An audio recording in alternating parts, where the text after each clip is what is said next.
Hi hello అండి, అందరికీ నమస్తే. Welcome to my channel. AP రాష్ట్ర వ్యాప్తంగా ఉన్నటువంటి గ్రామ వార్డు సచివాలయ వ్యవస్థలో పనిచేసే వారికి ఇప్పుడే వచ్చిన ఒక అప్డేట్. అది ఏంటి అని తెలుసుకోవాలి గనక అనుకుంటే ఈ వీడియోని ఎక్కడా స్కిప్ చేయకుండా అయితే చూడండి. నా వీడియో కనుక నచ్చితే ప్లీజ్ ఒక చిన్న లైక్ చేయండి అండ్ సబ్స్క్రైబ్ చేసుకోండి. మీరు కనుక సబ్స్క్రైబ్ చేసుకుంటే మొట్టమొదటిసారిగా మీకైతే ఒక నోటిఫికేషన్ వస్తుంది. మీరే మొదటిసారిగా అయితే చూడవచ్చు. నా వీడియో నచ్చితే లైక్ చేయండి అండ్ సబ్స్క్రైబ్ చేసుకోండి. గవర్నమెంట్ నుంచి వచ్చే ప్రతి ఒక్క అప్డేట్ నేను మీకు ఎప్పటికెప్పుడు నేనైతే తెలియజేస్తూనే ఉంటాను. ఇక లేట్ చేయకుండా మనం టాపిక్లోకి అయితే వెళ్ళిపోదాము. ఇక వివరాల్లోకి వెళ్తే ఏపీ రాష్ట్ర వ్యాప్తంగా ఉన్నటువంటి గ్రామ వార్డు సచివాలయ వ్యవస్థకి పనిచేసే వారికి ఒక అప్డేట్ అనేది వచ్చేసింది. ఈ గ్రామ వార్డు సచివాలయ వ్యవస్థలో మార్పులు తీసుకురావాలని, ప్రజలకు మరింతగా ఉపయోగంగా ఉండాలని చెప్పి సీఎం చంద్రబాబు నాయుడు గారు ఆదేశాలనైతే జారీ చేశారు. సచివాలయ శాఖపై మంత్రి బాల వీరాంజనేయ స్వామి గారితో కలిసి ఉండవల్లిలో ఆయన నివాసంలో సీఎం చంద్రబాబు గారు మాట్లాడడం అయితే జరిగింది. గ్రామాలు, పట్టణాల్లో సచివాలయాలు ప్రజలకు మరింత దగ్గరయ్యేలా, మెరుగైన సేవలు ప్రజలకు అందించేలా వారిపై ముఖ్యంగా ప్రాధాన్యత ఇవ్వాలని చెప్పి దీనిపై చర్చించడం అయితే జరిగింది.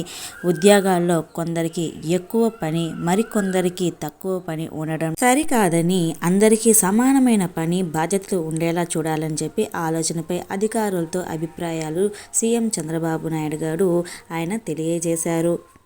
ప్రభుత్వ అవసరాలకు అనుగుణంగా ఉద్యోగాలు సర్దుబాట్లు వారికి ఇవ్వాలని చెప్పి సమావేశంలో చర్చించడం అయితే జరిగింది.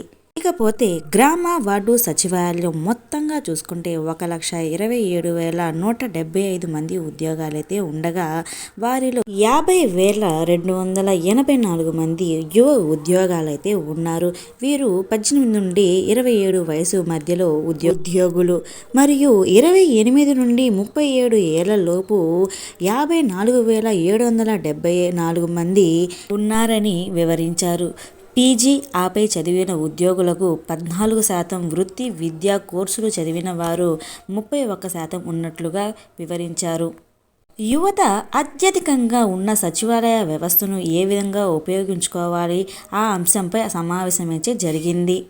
ఓకేనా అండి, ఈ సచివాలయాల్లో కొన్ని మార్పులు అయితే రాబోతున్నాయి. అది ఏంటో అనేది పూర్తి వివరాలు తర్వాత వీడియోలో అయితే నేనైతే తెలియజేస్తాను. ఓకేనా అండి, నా వీడియో కనుక నచ్చితే ప్లీజ్ ఒక చిన్న లైక్ చేయండి అండ్ సబ్స్క్రైబ్ చేసుకోండి. ఇటువంటి గవర్నమెంట్ నుంచి ప్రతి ఒక్క అప్డేట్ మీకు ఎప్పటికెప్పుడు నేనైతే తెలియజేస్తూనే ఉంటాను. నా వీడియో నచ్చితే ప్లీజ్ ఒక చిన్న లైక్ చేయండి అండ్ సబ్స్క్రైబ్ చేసుకోండి. Thank you for watching. Thank you so much.